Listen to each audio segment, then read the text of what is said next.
ഇന്നലെ തറവാട്ട് പോയപ്പോൾ അവിടെ അടുത്ത വീട്ടിലുള്ള സക്കീറിൻ്റെ വൈഫ് എനിക്ക് കുറച്ച് മാമ്പഴം തന്നു. സൂപ്പർ, ഇത് മാമ്പഴ പുളിശ്ശേരി വെക്കാൻ പറ്റിയ മാമ്പഴമാണ് പറഞ്ഞത്. ഞാനത് ഇന്ന് വെച്ച് നോക്കിയിട്ട് ഒരു വീഡിയോ നോക്കിയിട്ട് വെച്ചതാണ്.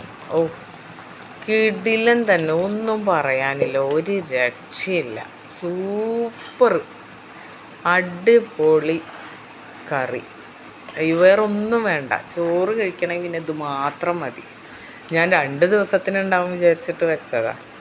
അത് ഒരു ദിവസം കൊണ്ട് തന്നെ ഫുള്ള് കഴിഞ്ഞു. അത്ര സൂപ്പറായിട്ടുള്ള ഒരു കിടിലൻ മാമ്പഴ പുളിശ്ശേരി. ഇത് ഈ ചെറിയ മാങ്ങ ഉണ്ടെങ്കിൽ അത് എല്ലാവർക്കും വെക്കാം. നല്ല അടിപൊളി ടേസ്റ്റാട്ടോ.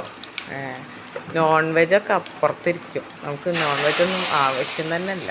ഇത്രയും നല്ല ടേസ്റ്റിൽ കഴിക്കാൻ ഉള്ളൊരു കറി ഉണ്ടെങ്കിൽ പിന്നെ വേറൊന്നും വേണ്ട, ഒരു കറി ആവശ്യമില്ല.